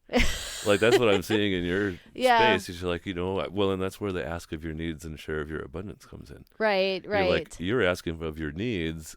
I feel like this whole story has been a lot of that. Like, I don't know how to do this, so I'm going to research it and figure it out, or this and that. Well, that's just it. So it's like you can listen to the news, but then listen to both the channels, both the stations, and then figure out the truth based on, because sometimes the news tells a story that's more geared towards the way they want you to look at things, right? So, I know that I won't name names, but there are channels that both channels will tend to be more that way, right? So listen to them both. See what they both have to say. Read the articles. Read both. What do both of them have to say? Go Google it. Go look at, Well, can you trust Google, though? And now, especially with true. AI, it's kind of like garbage in, garbage out. Yeah. Well, what's feeding into who's the source? Who's the algorithm. source of that information? What is their background on the information? Even the AI stuff. So I'm hoping this will really happen, but down the road, AI is supposed to be watermarked down the road for websites. And so it's supposed to be deranked or less important. So that way, because it's pulling from all kinds of other sources, and if people are just copying and pasting and slapping that, is it really true? Is it your words? Can I believe your word? Yeah. And so, if they watermark that down the road, that will help. People have to put their real opinion and write some of it or be more behind it themselves, I guess, Yeah, I've been thinking about starting my blogs or putting my disclaimer to be like, this is all my writing and thoughts, not anybody else's. No AI generated paragraphs to, put a libertarian bent on Freudian, backgrounds or whatever. Yes. Yeah. Yeah. So, I mean, all you can do is do your best, right? So just go do the research and try to see both sides. I'm very much a girl that's like, there's two sides to every story you're ever going to hear. Yeah. So make sure to listen to them both, What do you think about the Twitter files? And like recently it was exposed that this guy, Alex Berenson, was by name, like the government said, don't, like, this guy's got to have his stuff not be seen. Is that okay? Are you a free speech absolutist or squeamish? Yeah. I don't know. I mean, I'm a good girl, so. Well, if you don't have anything to fear, then why should you fear an all-encompassing government, right? Yeah. Yeah. I don't know. Yeah, there's so many. You're right. There's so many. The stretch between point A and point B is so big sometimes. It'd be nice if we could be more in the middle, you know. Well, and the truth probably isn't like halfway in between these two viewpoints. Right. It might be here, it might be here, it might be here. Exactly. And that's Exactly. the challenging thing is when both sides of the media machine agree Right. and they're still lying. Right. Which happens. Yeah. You don't really like to talk about politics too much, do you? I don't. That's why I said let's go first, because I'm like, oh, I hate politics. All right. Well, so faith or family next. And I realized I poured my tequila and then I left it there. So I'm going to get you talking and I'm going to walk out there, but I'm not going anywhere. So don't fret. So, okay. We'll go. I'm going hardest to easiest because that's what I was taught once. Yeah. Is, do the things that are the hardest for you first to get them done and out of the Eat way. that frog. And then move to the easiest. So we'll go with probably faith next. Okay. Okay. And so you just want me to share a little bit on faith? Okay. So let's see, faith-wise, I come from a family that definitely goes to church and believes in religion, and I grew up going to church every Sunday. The interesting piece to that was that I mostly went to church when we lived in Minnesota, and when we moved to Colorado, actually this is kind of probably going to be an interesting story. We continued to go to church, and then I went to college, and when I came back for the summers, we'd be going to church or whatever, and we had a minister who was unfaithful. And they gave him the choice. They did the whole the review and everything, and they gave him the choice to either continue, but he wouldn't be able to continue at our church, or but he decided not to. He decided no, he was going to go off and pursue a different career because he carried that weight. And I found it very interesting that the next set of people that they brought in was a husband and wife team to be the new ministers at the church. And my first experience with them, because this all kind of took place in my transition from high school to college. Yeah. And so my first experience with them was the husband had stood up there and he more or less did a whole sermon on the women's places in the home. And I felt like we went from a very like the church that I went to, it was a Methodist church, but I don't stake a lot into the whole Methodist thing necessarily with where we went. But they were at least fairly. Yeah, like he would be like, "Hey, it's the Bronco game. Let's get this sermon done," and it was fun, and we did sock hops, and and he was very uplifting and very fun. And when that went away, and open, like to just appreciating life and being in the moment and everything. And a huge Bronco fan.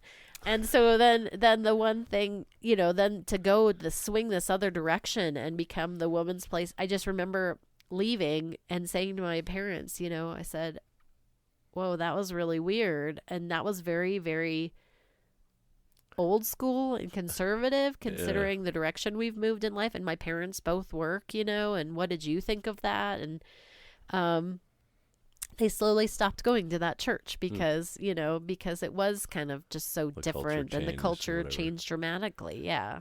Yeah. Well, and like in the Midwest, in farm country and stuff like that, like almost invariably in my experience, women are treated as equals in the home. And if not the more important of the home, because the farmer's out all the time, but the wife is they're farming too when necessary, and it's only, I don't know what it is. I guess it's it's the South, the conservative kind of space or whatever, but I've always been rubbed the wrong way by that as well. Yeah. And the church I attend, we don't have women pastors. because we're old school, because the Bible kind of says, Oh, yeah. that and we have women that are great teachers, and they teach moms groups and different things Sure. like that. But so it's interesting to being both kind of liberty minded, and I hope very respectful and equality oriented, equal value committed, and things like that. Yeah. And appreciating my church for being like, well, we just the Bible says pretty clear right here, there's women should not teach men, and so we just don't do it that way. Yeah. Yeah. Anyway, I Yeah. digress, but Yeah. Interesting. Yeah. And so you never really got back engaged. Is that what I'm maybe picking up? Yeah. So when I got married, my husband was not as religious. Yeah. And so, we have our own beliefs per se. So he just grew up with a lot more. He was exposed to plenty of religion here and there with the, just the different family. Like he'd go spend the summers, and his one cousin, aunt and uncle, they were Baptist, so he got to see that. And then his parents, when they were married, they went to church here in town.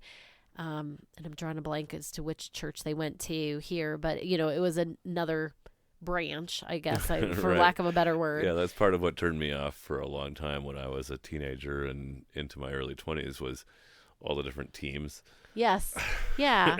Yeah. So, and then he met, it was his mom when the parents got divorced. His mom was dating a man, and they had deep discussions about religion and showed him even more options for what there were out there in the world. And so, I think that prompted just theories and questioning and, who says what and where is it coming from. And I understand all of what he's saying, and I appreciate that that's his opinion and respect. When you say he, you mean your husband? My husband, yeah. Okay, yep. And that he was differing than I was. And so he chose, and he was pretty honest with me. And he's like, I don't know that I want to go attend a church specifically. Mm-hmm. And I didn't ever want to force him to do that. And then at the same point, I had my son when he was younger, he has sensory processing disorder. And so to bring him in certain environments, he was very, it kind of gets, it's ADHD-ish, where it's like when you put him in a certain environment, overstimulated almost. the light switch goes on and he's like a top, and then you bring him back to the quiet environment where, because he can't filter out background noises. So when he was in that, he heard everything at the same level. So then he would act out, right? And then if you had him more in a quiet setting, he was like the normal average boy, So it was harder for me to even consider bringing the kids on my own to the church. So I just kind of knew what I believed and what I wanted to believe in. And we celebrate Christmas, and we understand what all that is. And he's never been disrespectful of me, and vice versa. And then, I sent the kids to vacation Bible school, so they had these experiences in their lives and were exposed to it. And so they can make their own choices as they grow up as well. So, went from being, a Christian-based, pretty every Sunday you go to church family, to more of an open option, a la carte family. We're not anti-Christian. Right. And we're, Yeah. So that's where we're kind of at right now. And when the kids ask questions, I answer it. We both answer it with whatever, our experience is. And I have to say, I mean, this was really, I thought, fantastic that I was exposed to this. But one of the things when I went through like your confirmation class, right? Yeah. The youth minister that we had that was running it, he actually took us to other places so we could learn about. So like we went to the Jewish synagogue and sat through a service there, and we, just because he was like, I want you to know what there is out there, and I don't know that everybody would think that is like, oh, you shouldn't do that, but I appreciated that. Free thinkers is who I appreciate. That's part of why I use the word faith rather than religion. I'm not really trying to put it in little boxes and stuff, but it. What I think I'm hearing from you is you've still got at least a fair appreciation for your heritage in that realm, and like are we walking meat bags, or do we have a soul? Did somebody or some power create us? Right. You know, yeah, those are all the questions that some of us never answer. Right. Right. And I mean, we were born to think, we were born to, which came first, the chicken or the egg, right? Like Right, you can right. spend forever thinking about it. And that's part of the great thing about our minds is to, like, some days you ask questions and other days you ask different questions. And Yeah. I love that about people, and I love those kind of discussions as long as they don't get heated and make me feel uncomfortable. Fair enough. Well, that's part of my goal is not to make anybody feel uncomfortable. Or Yeah, on the no, spot and for I that. wasn't meaning you by any means. But yeah, you get in those environments where Oh, they say yeah. not to talk about certain things. Oh, And yeah. you totally, like, I will say, going back to politics for a moment, yeah, you can't set certain people in the same room. And my husband and his dad are two people you don't set in the same room. Is that right? Yeah, like they sometimes will just, one will say one and the other just, I think my husband likes to just antagonize it a little bit just to get the rally in more than anything. Where did his dad, where did your husband grow up, and like what was that background? So he actually grew up here in Fort Collins. Oh, okay. Yeah. And his dad grew up in, they grew up in Pennsylvania. Okay. And when they moved out here, I think my husband was only like 3 weeks old or something like that. Gotcha. So Gotcha. yeah, just, and I don't know, my father-in-law is just very opinionated, let's just say that, about a lot of things, right? So it's like Yeah, this yeah. is the way things are, and yeah, and if I not, you're am wrong. too. I am too, but I like to say just because I say something doesn't mean I think it. Right, yeah. I don't know. Sure, sure. I've got at least a twinge of uncertainty about anything I might say. Yeah. Do you what do you do with Jesus personally? Like, just in general, like, Yeah, well, he was either crazy okay. or a real guy or a real, like, what he is branded to be. Oh, okay. A salvation instrument kind of person. Yeah. No, ooh, I like your questions because they are thought-provoking. So I do believe he was a real person. Sometimes I just really wish I could have been there to see how all this is translated through time and people, how far away from. Yeah, I think of the game of telephone, right? Do you Yeah, remember playing sure. telephone when No, you're a kid, yeah. right? Where you, like, somebody says this and then by the time you get to the end, it's either kind of close or it's way off from what Yeah. it was. So, I do believe he was a real person, and I do believe he probably did amazing and great things in the world, miracle worker, I don't know, like, It's a long game of telephone. exactly, it's a long game of telephone. And so it could be, like the way I was raised through church, he could, heal the people, and he could do all these things, and he came back from the dead and all of this stuff. So part of me still believes in that because of my childhood and upbringing. And then every once in a while I think, okay, what does that really look like? So he was a real person, and was he just a really good person that helped people and did good deeds and was amazing, pure person, because we all know people in life that were like, oh my gosh, that person Oh, for is sure. amazing, and if I should aspire to be that person, and Well, and yeah, in most cases, that person has a few dirty little secrets that you would never want to know about. that's true too, right? Or yeah. The rumor is that Jesus didn't, but I don't know. It was a long game of telephone. So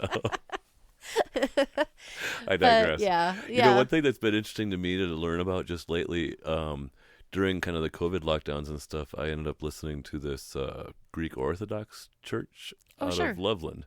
Okay. And like the Eastern Orthodox religion has hardly changed in like 2,000 years. Oh, interesting. They still generally run their services in the same way. And there's, I'll let you chase the Google around on it sometime. But there's one of the things that I picked up in particular from my listening was that like the idea of boxing Christians into like Methodist or Baptist or ecclesiastic and all that, or putting God in any kind of a box, is something that's like counter to Eastern Orthodox or Greek Orthodox, because they're like, well, you can't put God in a box. Right. Nobody puts baby in a box. You know, Well, it's there's kind of like that that. debate too that I remember thinking myself, and I still think this today, and I go, it's the chicken and the egg for me.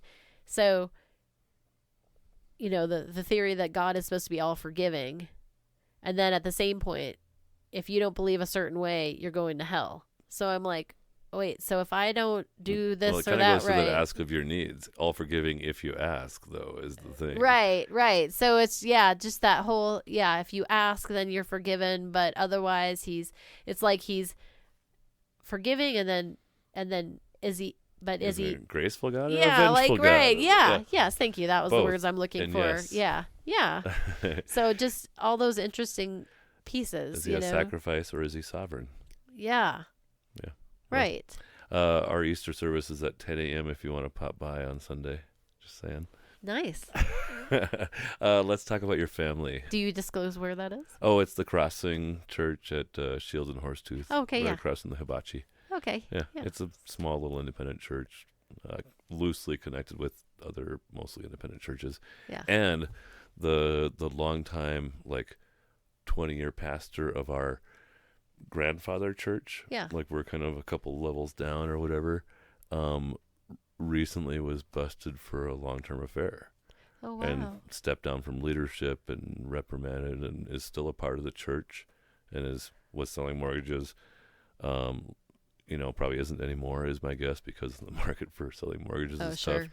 But and our church is actually one of those churches that has 4 or 5 pastors, because we don't want to fall apart if somebody gets busted with their hand in the cookie jar. Not that we should get busted with their hand in the cookie jar, but it doesn't have to be reliant upon one shepherd. Yeah. Right? It isn't just one charismatic leader that's the community of the church. And I think that's maybe one place where a lot of churches got it wrong. And I guess when it's just a small church of 50 or 60 members, there ain't enough room to have 2 pastors for this many members, right? Right. Yeah, it depends upon where the funding's coming from and all of that too, right? Sure. It's a very fascinatingly entrepreneurial industry. And if you listen to my episode number 30 or so, I did interview with my pastors, and one of my pastors helped to start the Fort Collins CSU riot of 2013. He loaned his T-shirt so they could start the bonfire that was the first kickoff. Oh, wow. Anyway, I digress. Oh, my gosh. I want to talk about your family a little bit. Okay. Let's go back to CSU, and you've fallen in love with this other band guy. What was he also playing the bassoon?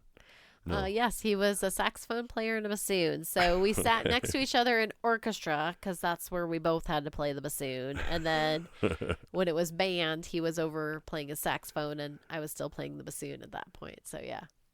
Yeah. And tell me about that. Was it friends for quite a while, and then a little flirting, and then a little more? Or what was that progression for you guys? Was it pretty instant attraction?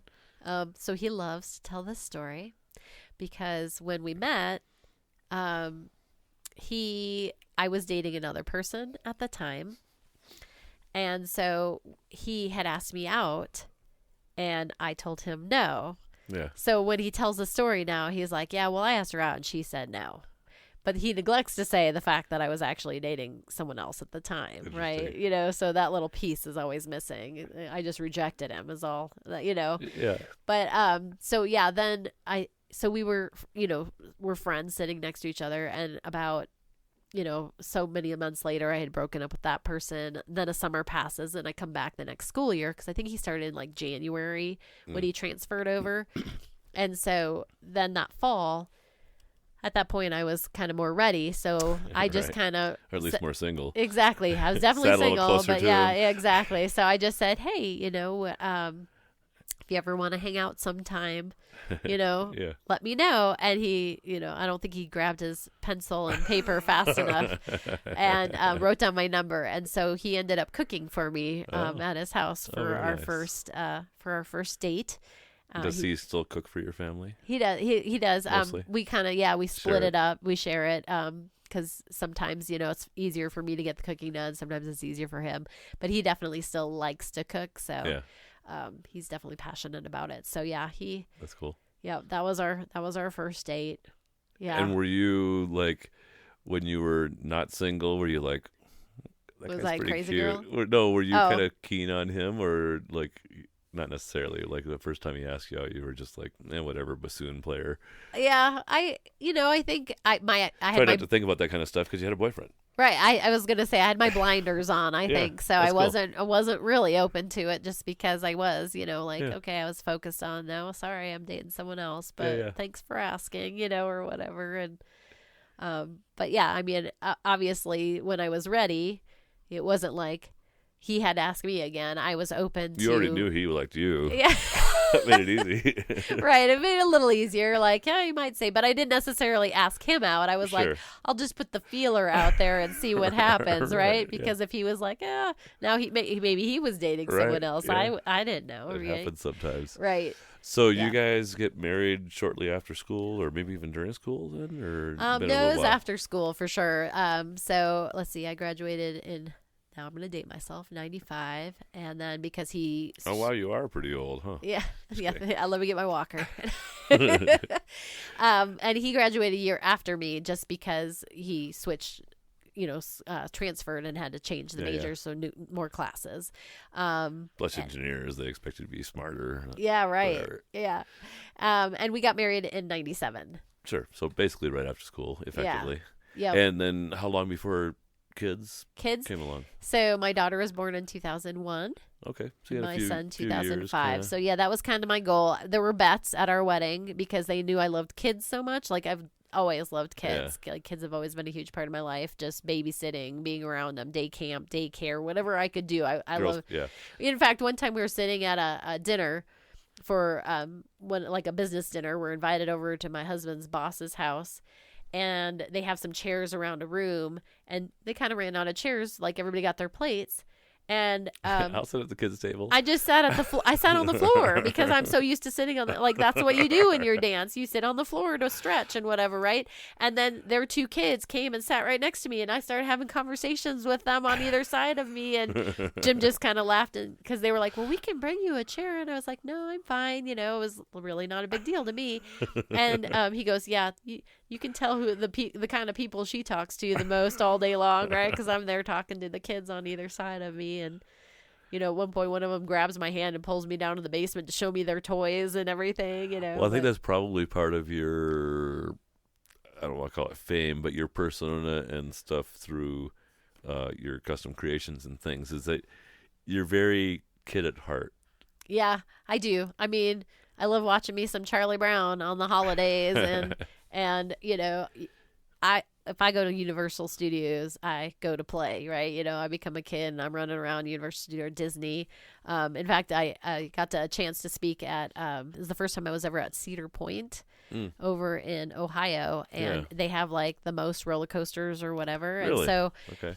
this conference was on Cedar Point, and I can't even remember how many roller coasters, but we got amusement park tickets as part of being on the conference. And so I got there the first night, and I was like, okay, is this weird that I'm so excited to go over by myself to go check this out? If you can't find Chaz, chances are she's across the street at Cedar Point. At Cedar Point, right? Because that was part of the whole conference, and I had no idea. I just know they handed me the park tickets, and I was excited. I'd done the research beforehand to know that it was like going to have all these crazy roller coasters. And it's part of the conference is to get out early and go with your family. Well, I didn't know to bring my family this first time. I kind of didn't know as much about it. I just knew I was invited to speak. So I went, and oh my gosh, I rode every single roller coaster while I was there. And it was Halloween time too. So I was there like running around in the fog with all the people dressed up, having the best time ever. And at one point, I got kind of lost because the fog that day had rolled in around, had gotten trapped. It's right on Lake Erie. Mm-hmm. And the first day, the fog was just really trapped in. So I kind of like kept I was walking in circles. I couldn't Kept figure going on out. the same roller coaster. And this guy comes out, and he's dressed like a pirate zombie. And he comes out, and I'm like, "Excuse me." And then I went, "Oh, wait, I'm sorry." Trying to pray. Like I said, "Okay, now can I ask you a question?" And so then I asked him for help because I couldn't figure out how to get out of the fog. But I like it. yeah, That exactly demonstrates my point of you being a child at heart. Yeah. We always do one-word descriptions of your children. Oh, one-word descriptions Yeah. of my children. No lack of challenge there. Sometimes we allow hyphens. Yeah. But we haven't talked too much about your kiddos yet. Yeah. So, my daughter, I would say, Does she have a name? Brielle. Yes, her name is Brielle, and I would say, she's brilliant. Ooh. Yeah, she's very smart. A fitting gal. name then. Yeah, she's. How old is she? She's gonna be 22 this month. Okay. Yep. Yeah. Yeah, she can do anything. What's she doing with herself? She is about to major or just graduate with a major in zoology from Ooh. CSU. Okay. She would like to do some field work. So if there's anybody out there that has field work jobs, let me know. The most recent Lex Friedman podcast that came out today is this guy that got his GED and then moved to the Amazon. Oh wow. Yeah. You're probably like, well, don't do that. Yeah, I don't know. Well, she actually divulged to me. She's like, because we are a tight-knit family, and even my extended family is all pretty tight. Like, my mom's one of 6 kids that grew up on this farm, right? And so, when people get married, it's 150 people that are coming to the wedding. From your side of the family. Right, just from my mom's side, right? That's not my dad's side or the other side or the all of them. So yeah, there's a lot of people there, but so she just said she's not sure she's ready to be too far yet. She's ready to launch, but she's not sure she's ready into to be too far. a lifeboat tied on the end of the deck, right, or the dock. I mean, even when she was picking colleges, she was trying to pick colleges that were strong in zoology, but also family was nearby. Yeah. So in case there was an emergency or she just got lonely or whatever. Which was where did she go? So she ended up here at CSU. Oh, she did. Okay. But she Maybe was considering Iowa State because of the family in Minnesota and Iowa. Sure. And then she also considered Oklahoma State because we have part of the families down in Oklahoma as well. Very good. Well, Yeah. I like that. Yes. So what I guess I don't quite know my question I was going to ask. So Oh, well, I'll just move on to your son. I was going to say, do you want me to tell What would you you say about about him? your son? So Colin is just graduating high school. Okay. He's going to take a gap year. He's not sure what he wants to major in yet, Okay. or what he wants to do with his life. And we said that's absolutely okay, Agreed. So my word for him is comical. Mm. He is just full of sarcasm and, he's also relentless, but, One of my friends said my word was whimsical. Oh, I like that. Which is a little bit like comical. Yeah. Just doesn't have quite so much pressure, I suppose. Yeah. But I do want to do, I think I want to try stand-up comedy sometime. I think. Oh, that'd be because I fun. have a very fast processor too, in a different way than you, I think. Well, Yeah. maybe in the same way too, but not making a wreath really fast and making spider webs out of glue. So, just saying. Yeah, well, I'm sure there's a space and What's a place Colin for you to best at? try it. What's he enjoy spending his time doing? So he loves video games. So he's actually monetized even for his Made a video little money on games, his video right? game Yeah, he's got a performance. Twitch profile and everything. But he's working at Best Buy currently. Yeah. He graduated early. He graduated at spring break from school, and so they work the last semester or last quarter out where you're on a work study, and then you graduate with your class still. Okay. But he really likes being at Best Buy on the floor as a sales guy, which that's one of the things I've always said. He could sell the phone book, so that's just one of those things that, and he means that he would never lie to you or anything, of course, but it's just something that I am not good at selling passionate about myself. it, And he is like very confident and very, when he wants to sell something if he wants to sell himself. even for himself, right? Exactly. If he needs a new video game negotiating something, he knows how to do it. He knows how to get it done. He'll even come up to you with the whole plan, like he's saving money, but he needs to borrow a little bit. But here's the whole like how I'm gonna make it happen, and you're like, wait, we said we weren't gonna lend you. You're right. This you're is 18 your money now, right. so you need to like figure out how to save your own money. We're not doing this anymore.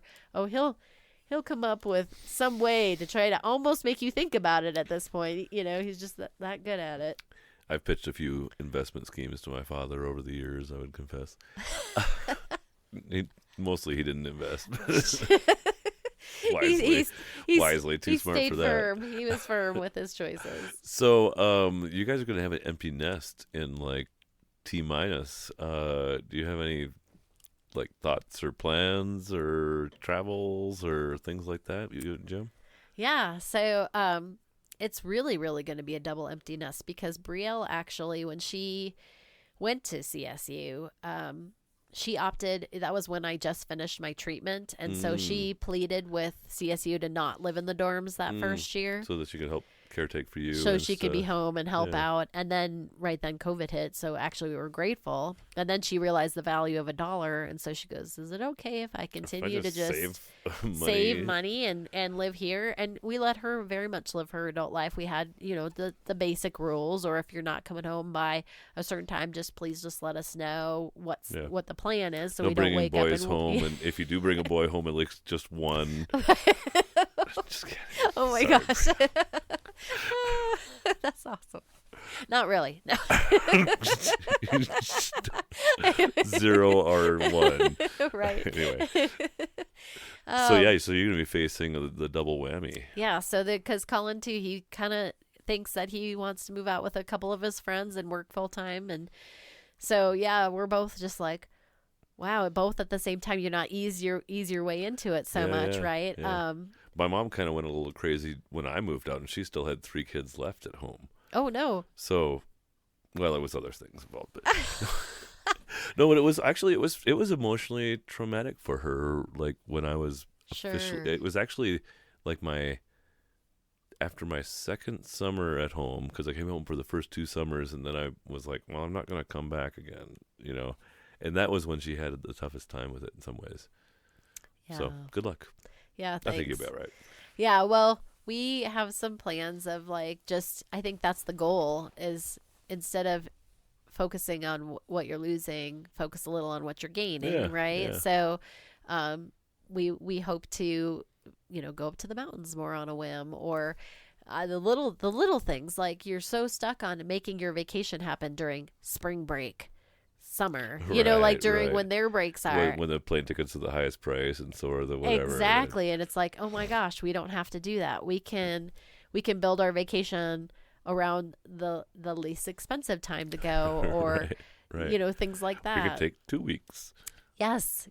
Or, we have a very, very small place up in Grand Lake, Colorado, where that's where we were married. And we were like, we could go up there for, work from up there for a couple of weeks, or work on the road for, take your work with you.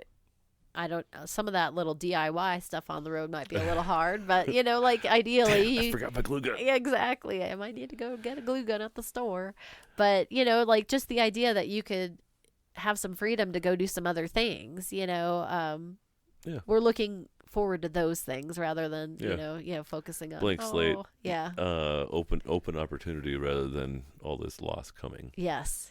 I'm sure I'll be sad when the house is empty, and because Brielle, she usually like, oh, it's Bachelor night, Mom, let's watch a Bachelor. So I said, well, if you're not too far away, we might still have to have Bachelor night. That's cute. I like it. I could tell that you would be a great family to be a part of. So Colin and Brielle, thank your lucky stars. Oh, thank you. The LoCo experience is our final segment, and that's the craziest experience of your life that you're willing to share. And since we talked about Worthington, I thought I would share not my one LoCo experience, but a LoCo experience. Sure. So I guess it would have been mid-December of 1998. I was getting ready to graduate, or maybe just had. And I went out to the Bison Turf and some other places like I sometimes did. And on the way home, I got a DUI.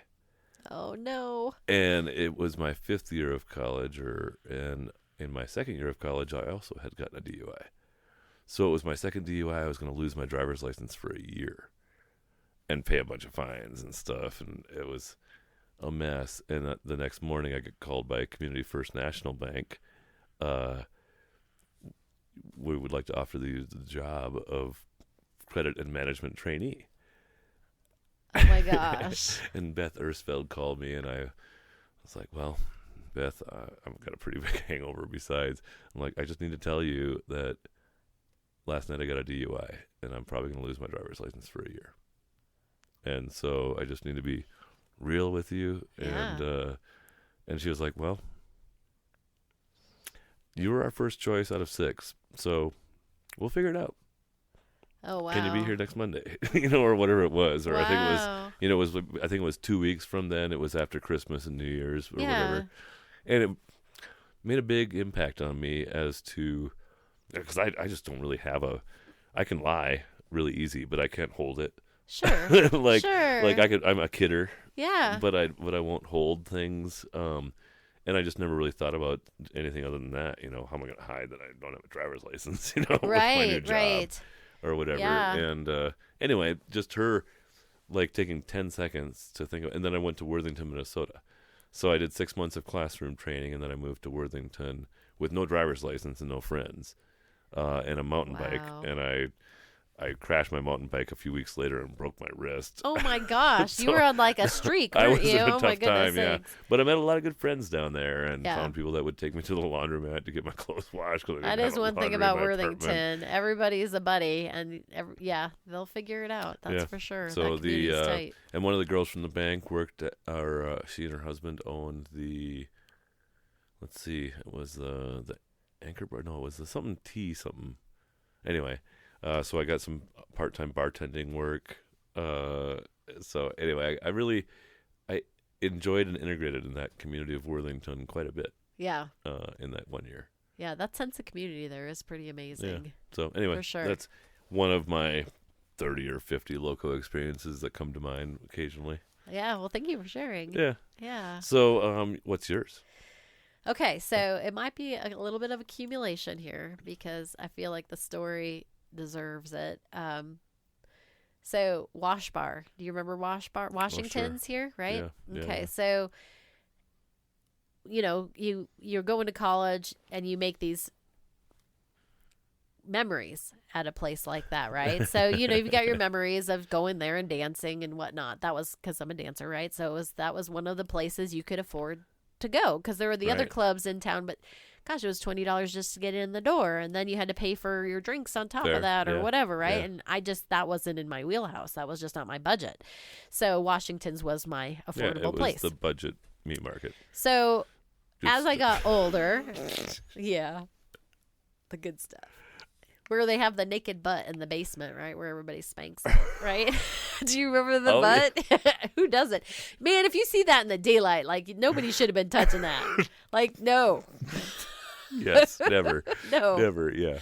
So, I actually will disclose that like this is older and I have kids at this point.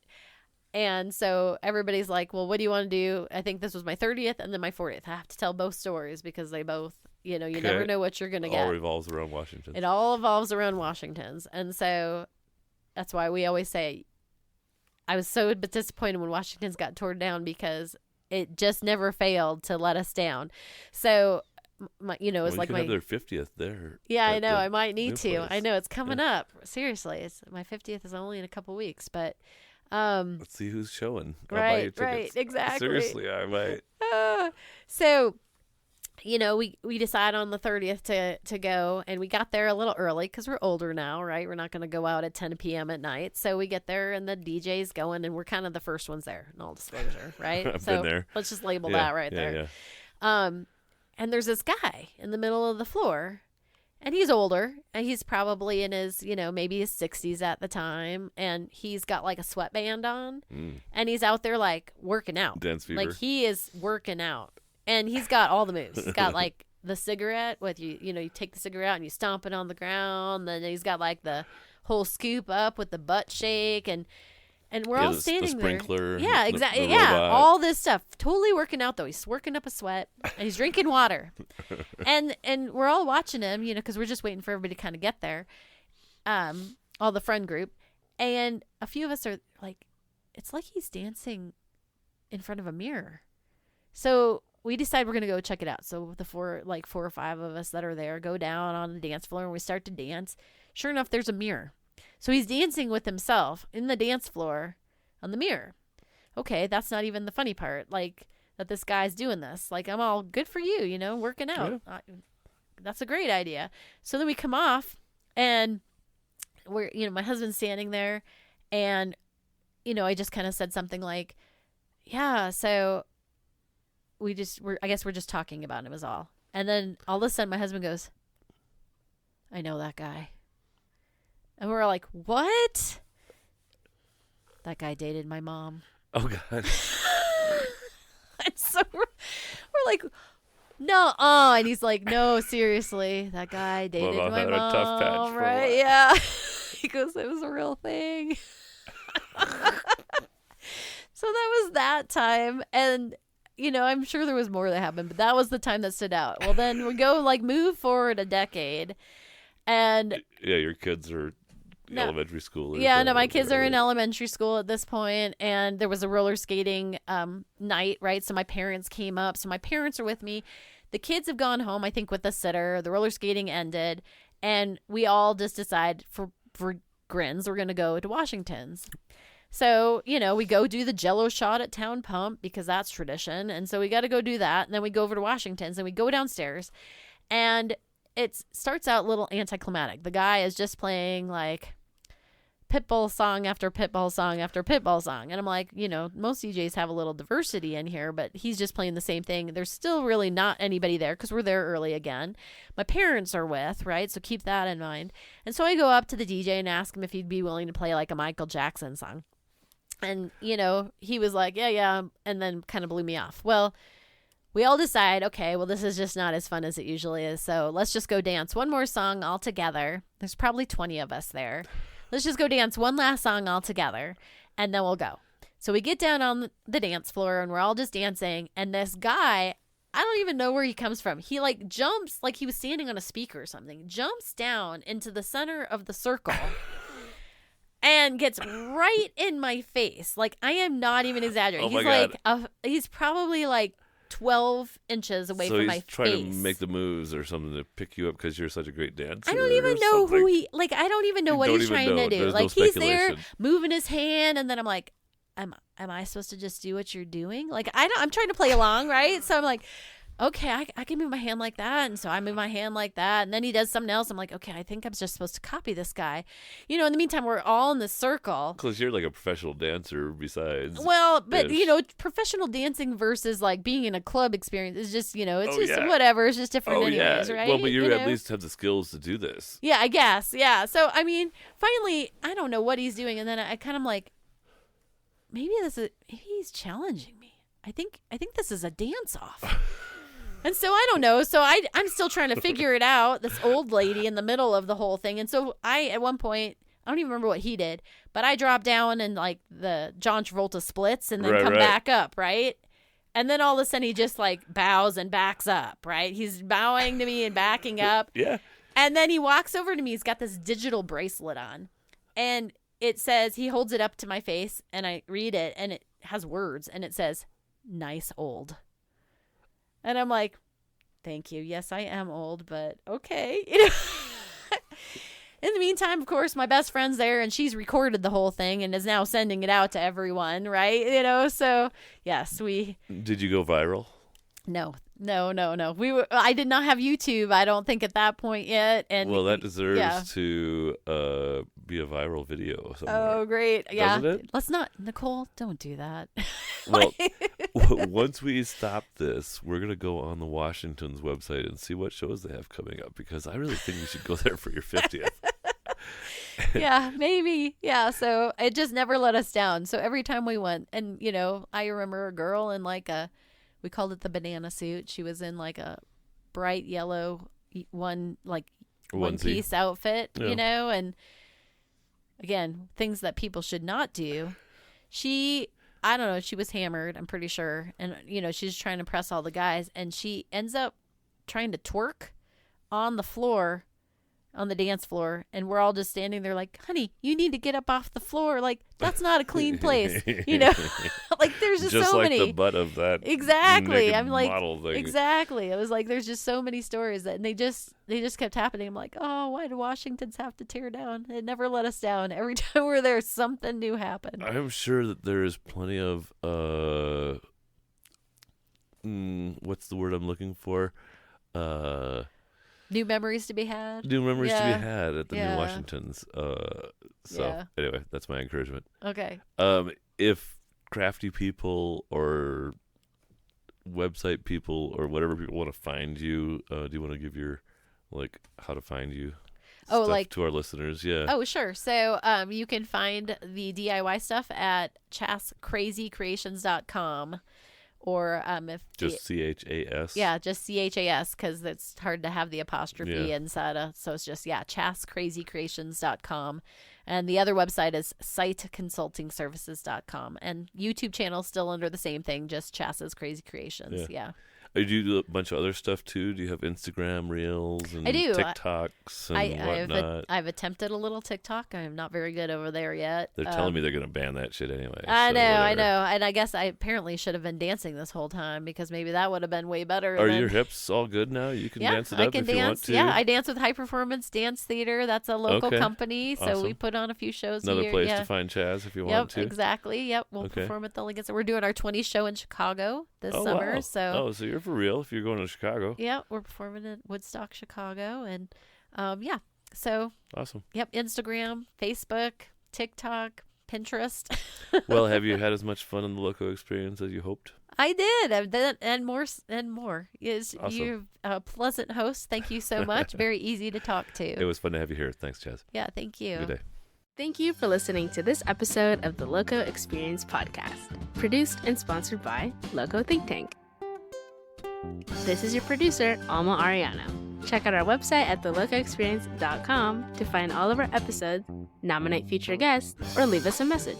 You can also find us on Instagram, Facebook, and LinkedIn at The LoCo Experience. To support the show, please subscribe and share it with your favorite people. Until next time, stay LoCo.